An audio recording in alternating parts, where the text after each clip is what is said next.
Films are a big part of our culture. तो वो तो एक कीड़ा तो था ही, बट आई डिडंट नो कि ये एक life long way of living बन जाएगा. मैं एक प्रोफेशन नहीं मानता, it's like a way of life. An actor has to make friends with rejection.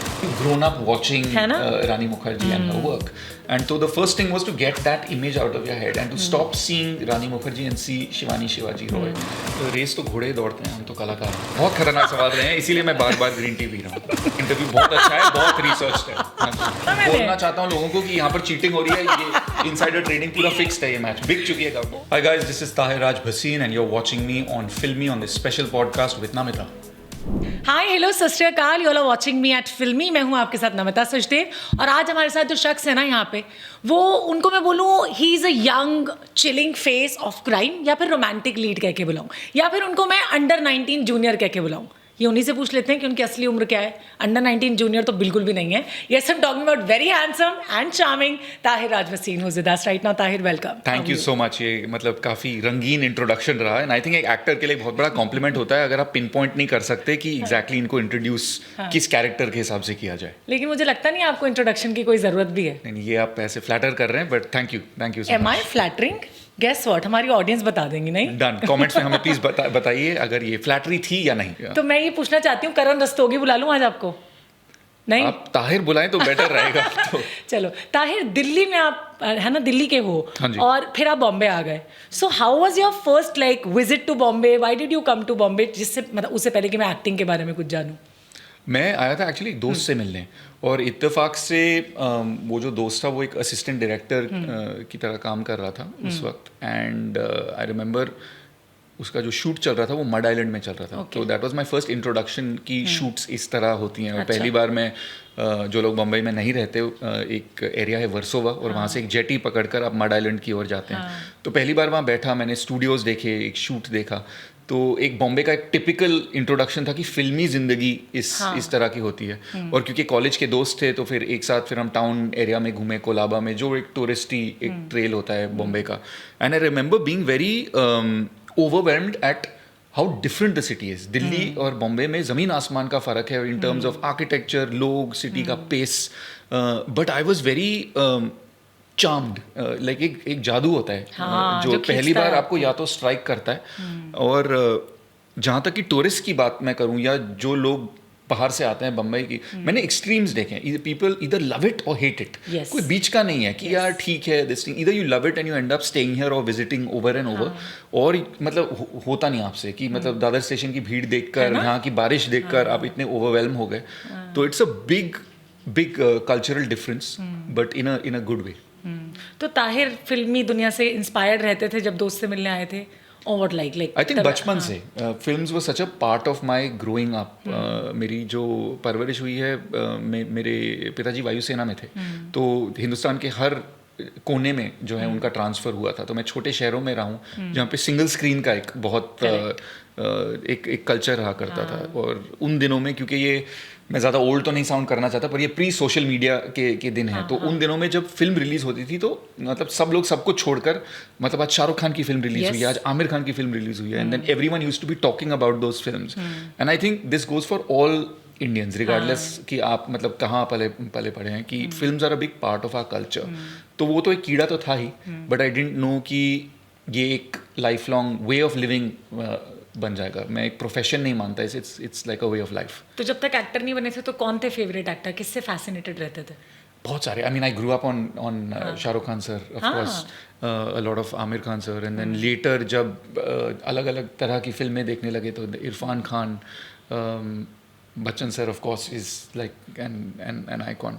अच्छा, इरफान खान सर की एक खास बात जो है, वो एक्टिंग को एक्टिंग की तरह कभी करते हुए दिखे ही नहीं, इतना एफर्टलेस. और वो बात मुझे कहीं ना कहीं आपके अंदर भी दिखती है. अरे ये आपने बहुत बड़ी तुलना कर ली, पर थैंक यू. पर उनकी कई फिल्में थी, जैसे हासिल जो उनकी डेब्यू थी, जिस नेचुरल तरीके से वो बोलते थे और एक तरह से कैरेक्टर को एम्बॉडी करते थे, I think it was par excellence. Before I go back to your older days in Bombay, 2012 से आपने शुरुआत की कैमियो करके, मैं आपको बता देती हूँ, तो उसकी तो मैं बात करूँगी. But then What was your best memory when you came to Bombay, and the worst one? क्योंकि हमें बहुत सारे rejections भी मिलते हैं till we get selected in any one role.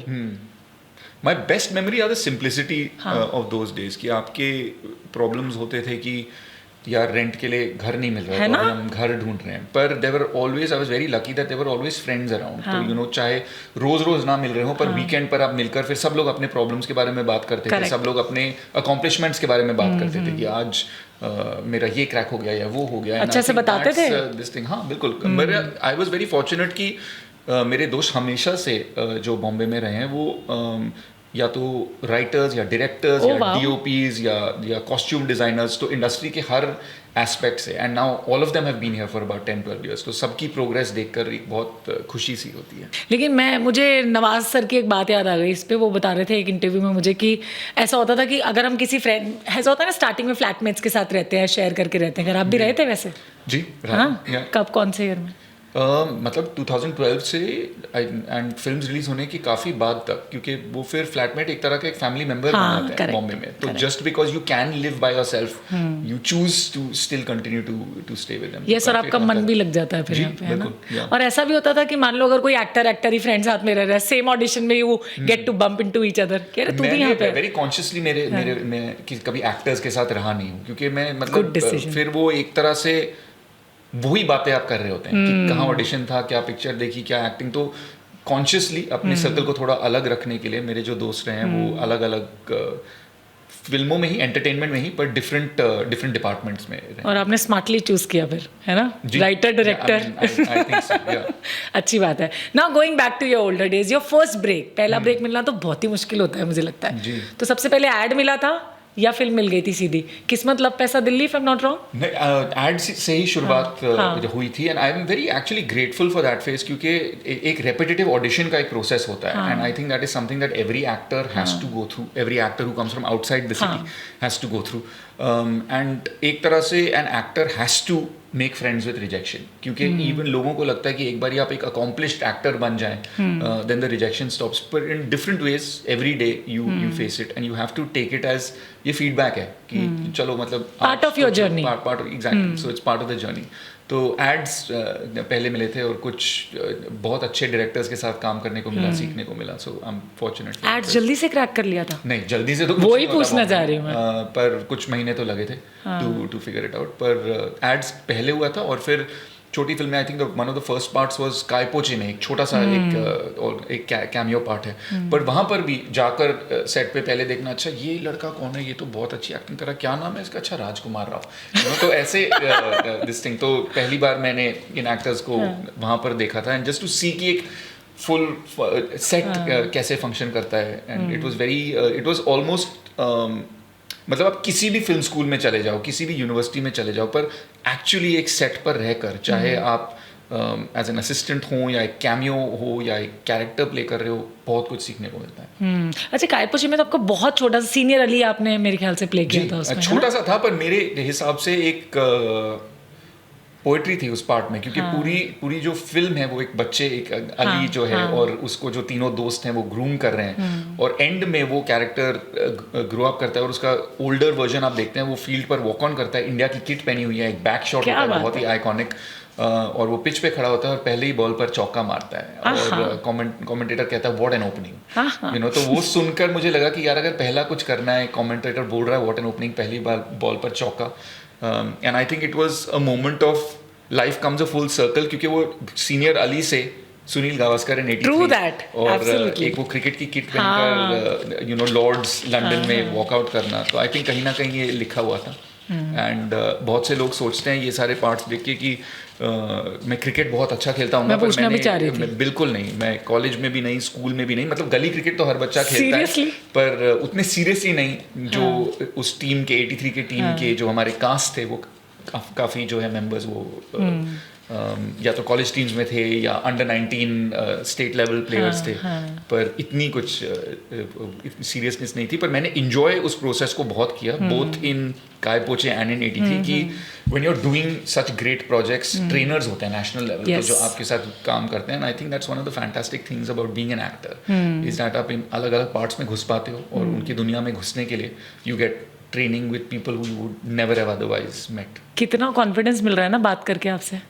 मुझे लग रहा है मैं भी क्रिकेट खेल सकती हूँ वही क्या? मैं सोच रहा हूँ ऐसे मोटिवेशनल स्पीकर टाइप मैं कुछ बन जाऊँ। नहीं नहीं, अच्छी बात है, बहुत अच्छे से बता रहे हो। इवन सुनील गावस्कर सर का जब आपने रोल प्ले किया, मतलब ही इज एन एपिटोम है ना, तो उनसे मिलके फर्स्ट वाली वो फीलिंग क्या थी? मेरे को याद है आप एक लाइक प्रेस कॉन्फ्रेंस के दौरान आप वॉक भी कर रहे थे उनकी तरह, वो शेर वाली वॉक है ना, सो यू आर लाइक क्या बोल सकते हो उसको, you are copying him, imitating him. So वो क्या फीलिंग थी? पहला सवाल क्या पूछा था उनसे?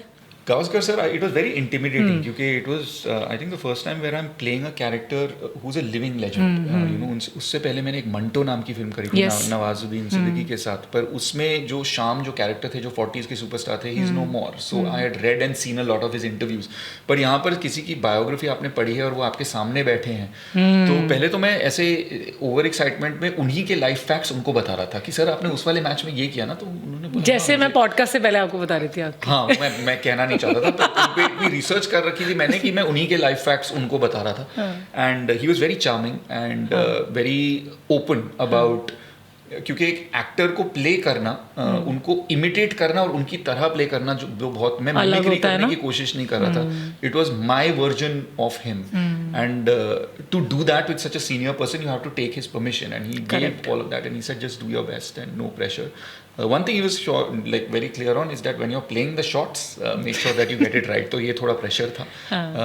But after he saw the film, he was very happy about it, and मेरे लिए काफी ऐसा था कि पप्पू पास हो गया. हाँ, ये तो है, लेकिन उनका कौन सा फेवरेट शॉट है जो वो मारते हैं और आपको अच्छा लगता है? मेरे हिसाब से जब मैंने उनकी फुटेज देखी, ये मेरा ओपिनियन है, और क्योंकि क्रिकेट एक ऐसी चीज है इस देश में जो सबका एक अलग ओपिनियन रहता है, तो there is no one right answer. पर उनका जो कवर ड्राइव है, there was like textbook class in that shot. So अगर हमारे देश की बात करती हो तो हर लड़का क्रिकेट को इतना सीरियसली लेता है, इवन सॉकर, कभी कभी बास्केटबॉल. आपने कभी गेम्स को सीरियसली नहीं लिया? नहीं, सीरियसली मतलब वो गली क्रिकेट हमेशा मतलब मैं खेलते हुए आया हूँ, पर वो कॉलेज या स्कूल में हमेशा लोग बट जाते हैं ना, या तो वो एक्स्ट्रा करिकुलर वाले होते हैं या तो वो स्पोर्ट्स वाले, और मैं हमेशा एक्स्ट्रा करिकुलर साइड में ज्यादा रहा हूँ. तो खेला सब कुछ है, पर कभी प्रोफेशनली नहीं सोचा. सोचा था कि कभी अंडर 19 की तरह मैं सिलेक्ट हो जाऊंगा ऐसे? नहीं, वो जब डायलॉग भी मैंने देखा तो मुझे थोड़ी सी हंसी आई थी, पर वो एक ऐसी चीज थी, तो आज तक अगर कोई जो फैन होता है जिसको मर्दानी बहुत पसंद आई हो, तो किसी फोटो पर वो ही कमेंट करते हैं कि अंडर 19 थी. मैं हूं ना fan, top Mardaani fan Shivani Shivaji Roy and Karan Rastogi, of course.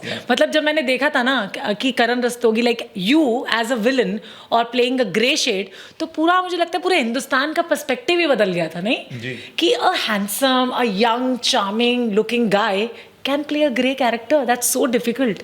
तो कैसे हुआ था? That was the interesting thing.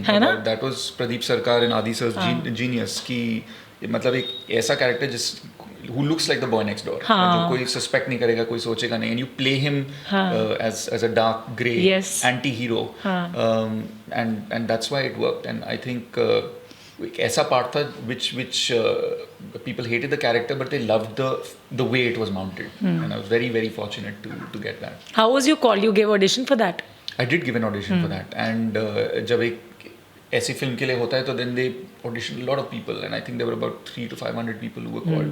और जैसे रियलिटी शो के राउंड्स होते हैं ना, उसी तरह वो 300 के फिर 100 हो जाते हैं, 100 के 50 छटाई हो जाती है जी. And then the final one I remember was with Dada Pradeep Sarkar. There was Gopi who had written Mardani, and there was Shanu Sharma who was the casting director, and there was a meeting with all of them, and that's where the final round happened. तो ताहिर अपने पहले audition में ज़्यादा nervous थे या ये मर्दानी वाले audition में ज़्यादा नर्वस थे?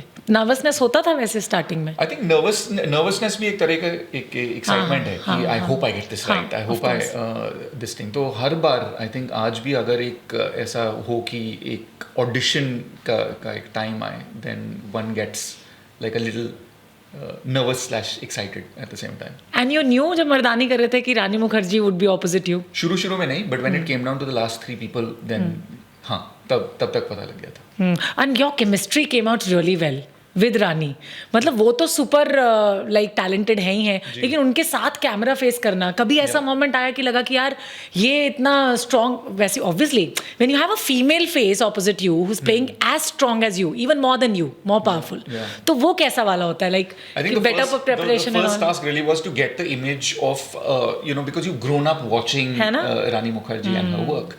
And so the first thing was to get that image out of your head and to stop seeing Rani Mukherjee and see Shivani Shivaji Roy.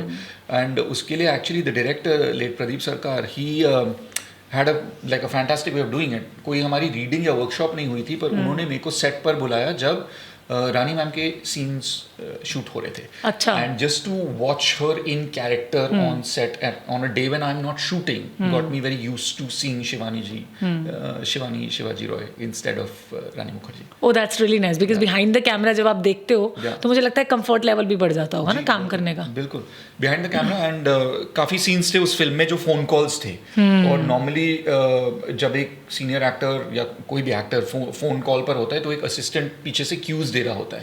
And it was Dada's idea to say कि एक काम करो, ये assistant को हटाओ, ताहिर तू इधर आ, यहाँ पे पीछे खड़े होके इनको क्यूज दे दे. सो दैट वाज एक तरह से एक मेरी रिहर्सल हो गई थी क्योंकि मैं अपने dialogues from behind camera and it was the first few days. So it was like a on set workshop kind of thing that happened for me. तो वो एक होता है ना कि लोग आपसे हेट कर रहे हैं लेकिन फिर भी आपसे प्यार कर रहे हैं and that is very difficult when you play a grey shade. So how difficult was that for you? मतलब लगा था कि लोग इतना प्यार देंगे उसके बाद में?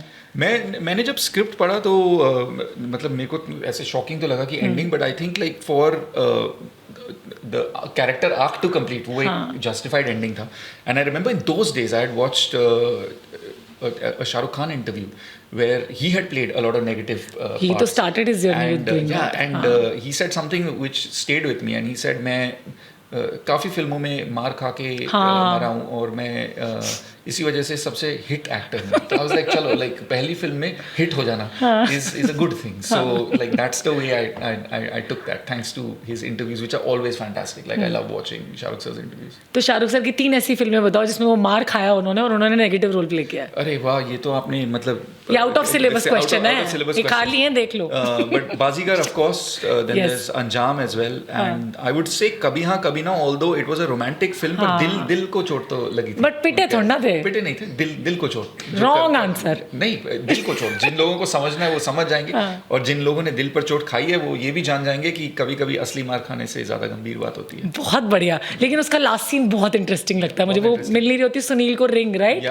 शाहरुख सर ने भी बात किया उसके बारे में. Yes absolutely. वैसे एक और जिसमें मार खाया है, सॉलिड मार खाया ना, पता कौन सी है? मैं बताऊं? जिसके लिए मतलब काफी, उसके लिए तो नहीं लेकिन किसी और रीजन की वजह से टिफ भी रहा था दोनों एक्टर्स में. बताइए. काफी सालों तक हिंट दे रही हूँ, बताओ. हाँ मतलब अब तो मैं समझ गया हूँ, पर आपने बताऊं बोल दिया तो मेरे को करण अर्जुन की बात कर रहे हैं. नहीं फिर दोनों एक्टर्स में टिफ रहा. वो तो सलमान शाहरुख वाला टिफ कह नहीं, एक और एक्टर थे जो उस वक्त काफी सुपर हिट थे and then Shahrukh played the negative lead. बहुत पिटे वो उनसे एंड में. जी फिर मर जाते हैं पिट के. आप बोलो या मैं बोलूं? आप बोलोगे. डर की बात कर रहे हैं. क्या बात है, लड़का टैलेंटेड लड़का आज हमारे स्टूडियो में.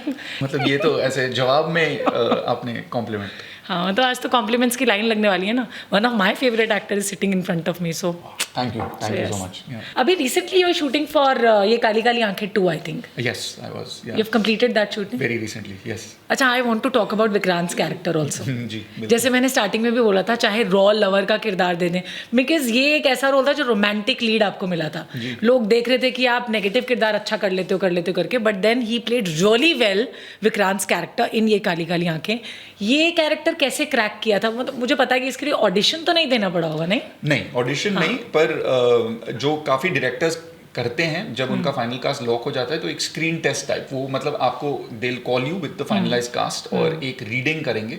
बिकॉज जब आप एक इंटरनेशनल प्लेटफॉर्म के लिए आप एक सीरीज कर रहे होते हैं तो काफ़ी लोग होते हैं जो देखना चाहते हैं कि हमारा फाइनल कास्ट कैसे लग रहा है. चाहे वो LA की टीम हो या बॉम्बे की हो, तो वो सबके लिए एक सीन पकड़ के उसकी रीडिंग करवाते हैं. तो वो हुआ था वहाँ पर. पहली बार लगा था कि अच्छा ऐसा कैरेक्टर है, ये होगा. Anyone you did work with Shweta तो खैर मिर्जापुर से काफी ज्यादा वो पॉपुलर भी हुई है. अलग अलग तरह के कैरेक्टर्स भी कर लेती हैं. She played your love interest in the film and totally like 2 solid actors all together. And even Aanchal did very well. उसमें उनका नेगेटिव लीड जब मिला तो आपने बोला नहीं कि मुझे क्यों नहीं दे रहे नेगेटिव लीड, उसको क्यों दे रहे हो? बहुत खुश था कि पहली बार ऐसा एक, और सिर्फ लव रोमांटिक लीड नहीं, एक love triangle. I know. And क्योंकि आपने बात करी थी ग्रे शेड्स की, आई थिंक इसका एक चेंज ओवर पीरियड जो था मेरे लिए वो था छिछोरे. क्योंकि छिछोरे में डेरेक एक ऐसा पार्ट था जो उसमें एक वल्नरेबिलिटी दिखी थी. ऑल्दो वो था एक कॉलेज का स्टड बॉय टाइप, पर एक इमोशनल बॉन्ड कॉलेज स्टूडेंट्स के साथ, एक वही ब्रदरहुड जो था. एंड वहाँ पर the attitude of studios and producers changed after seeing that part. And of course then there was Looop Lapeta and ये काली काली आंखें. एंड व्हाट्स इंटरेस्टिंग हमेशा एक सीरीज करते वक्त कि आप ऑल्दो एक रोमांटिक लीड है वो कहने को, पर जैसे वो कहानी आगे बढ़ती है उसके अलग अलग लेयर्स आपको डिस्कवर करने को मिलते हैं. Even I will talk about the transition from like आजकल हर एक्टर के लिए हो रहा है ना, कंपेटिटिवनेस भी बढ़ रही है because more and more faces are coming and OTT आने से तो obviously you are getting more work और आपको और लोग रिकॉग्नाइज भी कर पा रहे हैं. That's a very good thing. But talking about Chhichhore, how was your equation with Sushant Singh Rajput? You guys played really well in that film. The equation was actually in the script. Like I was the college senior and Sushant was the newbie in college, and वो bonding जो थी on and off screen दोनों रही थी, and I'll always remember him as one of the most intelligent people who I've worked with. Yeah. अच्छा, you have a very good equation with Yash Raj also, है ना? I'm managed by that Yeah, agency. I Yes. know. Yeah. So Yash Raj के साथ भी आगे कोई फिल्में plan है? The talent agency is if you've debuted with them, then that is there. आगे वहाँ क्या होता है ये तो कौन वक्त ही जाने. जानता But I've been very fortunate because they've worked and molded great talent in the industry, and it's just a fabulous team to be with. Absolutely. Now talking about the transition of films to OTT, even actors are getting more work, but कहीं ना कहीं pressure भी बहुत बढ़ गया है इसका, है ना, कि काम काम काम. और एक्टर की लाइफ में एक होता है ना थोड़ा सा वो अलग फेज भी आता है when he is in or she is in her or his zone. Yeah. So वो बहुत रहता है, एक अलग तरह का कंटिन्यूस प्रेशर रहता है कि यार अच्छे दिखना है, फिट रहना है, मतलब ज़्यादा इधर उधर वजन नहीं हो सकता, वो वाला प्रेशर रहता है. नहीं, प्रेशर तो नहीं.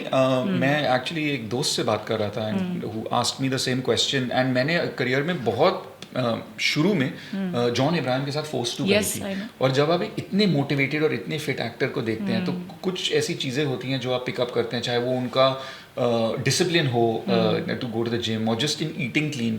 And I remember imbibing that a lot from him. He's an amazing co-star to have and someone who is very enthusiastic about mentoring you when it comes to fitness. Even dedicated कितने 20 साल से काजू कतली नहीं खाया उन्होंने. Exactly. And तो वो एक lifestyle choice बन जाती है कि you just maintain a healthy diet, maintain a routine, and then you just get used to it. फिर वो आपको काम की तरह नहीं लगता. तो ताहिर का डे रूटीन क्या रहता है सुबह उठने से लेकर रात तक?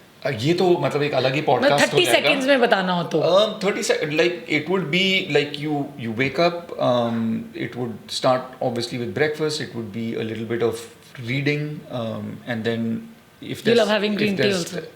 Green tea, yes. I mean, I'm more of a coffee person, but then midday I'll stop the coffee क्योंकि कुछ लोगों को होता है, कुछ को नहीं होता. But if I drink coffee later in the evening, then it interrupts the sleep. Then you don't get good sleep, which is like really important if you're into fitness. लोगों को लगता है कि going to the gym 6 days a week is what makes you strong and healthy, but your rest is as important as the exercise, as important as the diet. So it would be waking up, breakfast, a little bit of reading, then you start off with the gym. If I'm working towards a project, then the afternoon time starting from 11 o'clock into the afternoon would be when you're prepping for the script or whatever it is that the project you're having. If you're not actively shooting at that point, then you do interviews and meetings like this. The evening time is to make time for friends, or if I'm not meeting friends, then I'll call family. In the evening would be a light workout, so it would either be yoga or just going for like a jog, a little bit of cardio. And then that's it. Then if I'm binging a series, मैं उस वक्त देख लूँगा, and then there's dinner. ये मैंने 30-second version दिया है, पर इसको break down करना हो तो फिर ये तो बनती है, है ना. 30 seconds में ही बता दिया लड़के ने पूरा. अच्छा, you said you call your family. Family के साथ रहते हो यहाँ पे? नहीं, यहाँ पर I don't live. My family is back in Delhi. अच्छा, तो फिर किनको बुलाते हो family? I said I call them as in अच्छा, phone call. मैंने गलत सुन लिया. Yeah. तो दिल्ली की, वैसे बॉम्बे में रह के दिल्ली की ज़्यादा याद आती है कभी ताहिर को, या दिल्ली में ऐसा बेस्ट चीज़ें जो पसंद हों जब दिल्ली में रहते थे? शुरू में आई थिंक जब कोई भी दूसरे शहर से मुंबई आता है तो वो याद तो आती है, पर वो फ्रीक्वेंसी ऑफ लाइक शुरू में जब आप आते हो तो साल में 4 बार वापस जाना, 4 या 5 बार वापस जाना वो होता है, पर फिर वो 4 का 3 हो जाता है, 3 का 2 हो जाता है. तो याद तो अभी भी आती है, पर friends and family keep visiting me over here. Home sickness type नहीं होता? नहीं, वो हमेशा शुरू में होता है, but I think Bombay absorbs you in such a big way. And like I said, friends and family keep visiting. So वो हो जाता है. पर दिल्ली की कुछ मतलब वो एक होता है ना, जिस शहर में आप स्कूल और कॉलेज गए हो उसके साथ एक अलग ही एक नॉस्टैल्जिया और एक बॉन्डिंग होती है. वो एक आपके, it's not about the city, it's about the time of your life that you were in your city. And I think I was talking on another podcast and someone said, what is the favorite concert that you have been to? Delhi में? And नहीं, life में आप कौन से पहले? And I've seen some amazing bands, like whether it's overseas or when I've been on holiday.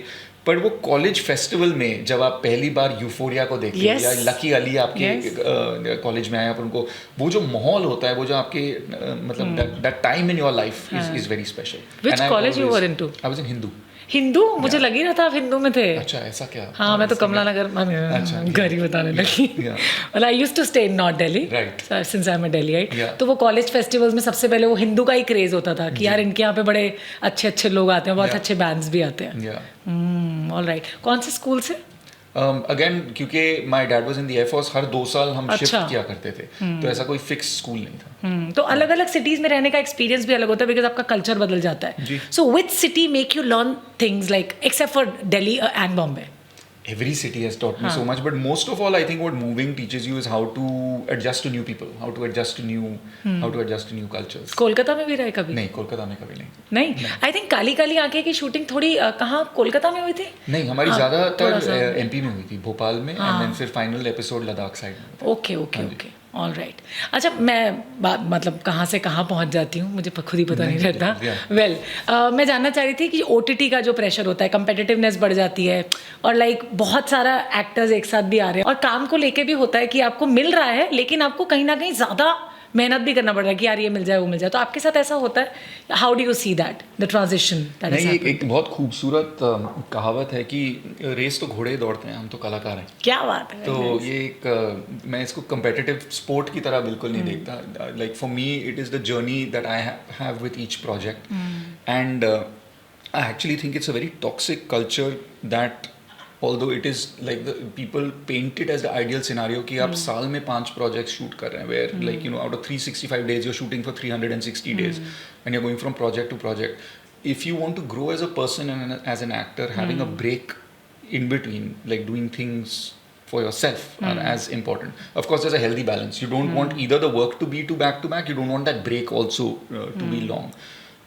And जैसे कि मैं कह रहा था, like what you learn during the early phase is how to be with yourself a little more, and that is very important. So competitiveness नहीं, I think what OTT has been great is just getting more stories out there, getting great work for technicians, because today there's no difference. Like when I'm shooting Ye Kali Kali Aankhein or Sultan of Delhi on Hotstar, the DOP is a film DOP. Like the gaffer is a film gaffer. It's the same with the editors and the writers. So the crew and all are the same. It's just diversified the amount of work opportunities that everyone has. Absolutely. Even Sultan of Delhi का भी experience I wanted to ask. It is such a good series that you have done. मतलब Sultan of Delhi भी है ऊपर से. So how happy were you when you got that?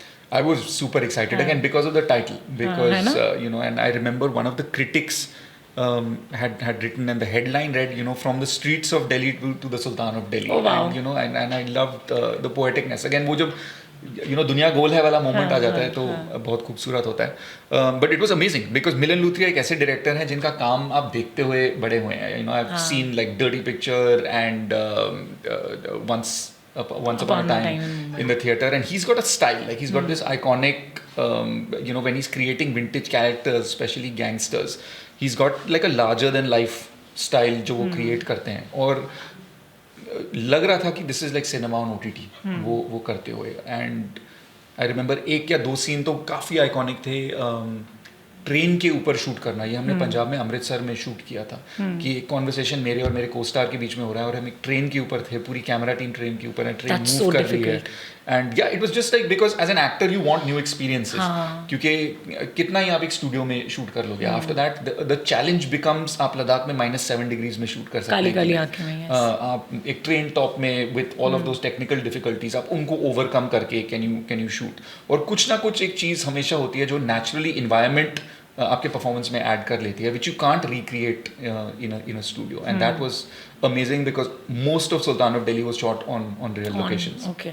अच्छा, ऐसा कोई एडवेंचर रहा है एक्टिंग के दौरान? मतलब since you all actors get to play so many characters, तो उसमें ऐसा रहा है कि कोई एडवेंचर बहुत ज़्यादा खतरनाक हो और आपको लगा यार ये तो मैं गिव अप कर दूंगा, मैं नहीं कर पाऊंगा करके? नहीं, गिव अप का नहीं. It's always been a challenge. I think Force 2 had a lot of action in it. There were Budapest में हमारा शूट चल रहा था, जॉन का कैरेक्टर आगे भाग के जा रहा है and he goes from one building, my character he is, मैं नाम भूल रहा हूँ उसका, पर वो एक रस्सी होती है और आप उसको पकड़कर स्लाइड करते हैं। ऐसा एक सीक्वेंस उन्होंने फोर्स में भी दिया है, फोर्स 2 में भी जी, दिया है। तो you know when John Abraham is involved, there will always be this thing. But even in a Mardani, the hand-to-hand combat was Krav Maga. Yes. तो उसका वो martial art style सीखना, it's always very exciting. And of course, ये काली काली आंखें and Sultan of Delhi had a lot of different kind of action. But actors के लिए ये भी बहुत होता है कि मतलब आपको मार्शल आर्ट भी ये you since you are blessed, मुझे लगता है यू गाइस आर ब्लेस्ड, और ये बहुत चैलेंजिंग भी होता है एट द सेम टाइम कि कभी आप कोई आर्ट सीख रहे हो और वो नहीं आ पा रहा है।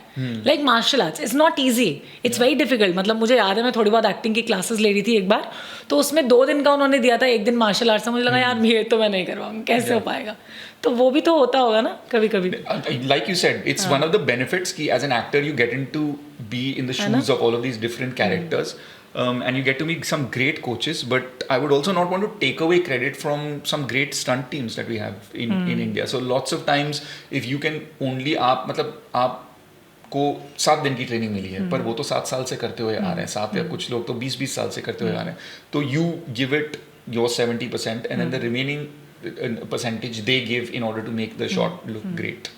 एनीथिंग इन लाइफ जिसका आपको फोबिया हो? मतलब पॉडकास्ट में खतरनाक सवालों का नहीं That's it. मैंने कहा जाने क्या ही आने वाला, मुझे लगा अंधेरे मंधेरे से होगा मेरी तरह। ऐसा कोई डर नहीं। अभी तो कोई खतरनाक नहीं रहा ना सवाल, अभी तक तो नहीं है ना? यार बोल देते थोड़ा मैं हिट हो जाती, वायरल हो जाता। हम रीटेक ले सकते हैं, बहुत खतरनाक सवाल रहे हैं, इसीलिए मैं बार ग्रीन टी पी रहा हूँ। है ना, मुझे लगा बीच में मतलब you were sweating also just because of the AC is off और the questions are so difficult because of the weather, it's humid. तो ये देखो मुंह पे बेइज्जती, ऐसे नहीं करना चाहिए। इंटरव्यू बहुत अच्छा है, बहुत रिसर्च है। हाँ जी। अच्छा, यहाँ पे पुरानी फिल्मों के भी ये लगे रहते हैं हमारे जो पीछे फ्रेम्स है, तो मैं जानना चाहती हूँ कि लाइक जैसे जब आपको विलन का कैरेक्टर मिला, कोई ऐसे विलन्स जो आपको पुरानी फिल्मों के बहुत पसंद हो, उनका डायलॉग भी बोलने पड़ेंगे, सोच के बोलना। आइकॉनिक सबसे पहली चीज तो जब when Mardaani came to me, it was never pitched as a villain. They said कि ये एंटी हीरो की तरह सोचो, and that for me was like the fine balance. तो उसको हमेशा एक एंटी हीरो की तरह देखा है। तो of course when I think of that, there's Shahrukh sir's Baazigar, and but iconic क्योंकि आपने विलन्स की बात करी है, I think iconic villains, anti heroes भी बाद में बता देना, बट पुरानी फिल्मों के 80s की बात कर रहे हो। Mocambo, one of the most iconic. Gabbar, yeah, those are the top 2 that come to mind. Even that शान में भी तो कुलभूषण खरबंदा ने किया था, है ना? These 3 मुझे लगता है ये सच में आइकॉनिक है। Anti heroes apart from Shahrukh, I think anti-heroes I've seen internationally more than in India, but of course there's Shah Rukh sir, and then I find a lot of the work that Nawazuddin Siddiqui has done has been in that grey space. Irfan Khan has done things in that grey space as well. Absolutely. हमारे कुछ fans questions है जो मैं ले लेती हूँ फटाफट से, है ना? Green tea P low. हाँ बिल्कुल पी लो। अच्छा, पहला सवाल कि इतनी क्यूट, इतनी प्यारी स्माइल और इतना हैंडसम होने के पीछे का सीक्रेट क्या है आपका? ये मतलब लाइक गॉड गिवन है ये तो। आप मुझे ब्लश करा रही हैं इंटरव्यू के शुरुआत में, इसके पीछे कुछ ऐसा सीक्रेट नहीं है। It's just something that either you are born with it और यू आर नॉट। तो फिर मैं क्या करूं? हाँ लता, तुम्हारा दिन तो बन गया आज वैसे, क्योंकि उन्होंने मुझसे पूछा। अच्छा, ये लता का सवाल था। तो लता, इसके पीछे कोई सीक्रेट नहीं है, it's just something that you have। पता है मैंने बोला था, वो बोलेंगे कोई सीक्रेट नहीं है, ऐसे नॉर्मल बोली, अगर वो ब्लश भी कर दिए ना तो फिर हो जाएगा मेरा काम। डन। तो लता का ऑब्जेक्टिव हो चुका है पूरा, मकसद पूरा। एक थोड़ा डिफिकल्ट सवाल पूछ लूं पॉडकास्ट में, चलेगा? फिर कहना पड़ेगा डिफिकल्ट है। डन, या। दिल्ली की लड़की या मुंबई की, कौन सी चूज करोगे? नहीं, ये तो हिंदुस्तान के हर शहर की लड़की। तो क्या बात है, नजर न लग जाए लड़के को। सोना मुंडा है। हाँ है, कितना सोना मुंडा है। अच्छा, if I give you option कि लाइक मुंबई की पानीपुरी और दिल्ली के गोलगप्पे, व्हाट विल यू चूज? ये तो बहुत खतरनाक हो गया और इसमें YouTube कमेंट्स भी आएंगे भर के hate this thing, but hate नहीं, एवरीवन लव्स यू। अच्छा, वाह। नहीं, I think like it's very hard to make a choice, but I would say like ऐसे बोल देते कि बॉम्बे की भेलपुरी और दिल्ली की पानीपुरी, तो both people win. Thank you so much for being so nice and warm in the interaction. And I'm sure कि आपको ये पॉडकास्ट अच्छा लगने वाला है, और प्लीज़ डू फॉलो सन फिल्मी एज वेल। अपने सोशल मीडिया पे कमेंट्स भी दे दो, हेट्स तो नहीं आएंगे, प्यार ही प्यार आएगा। So please let us know how do you like this. Thank you so much.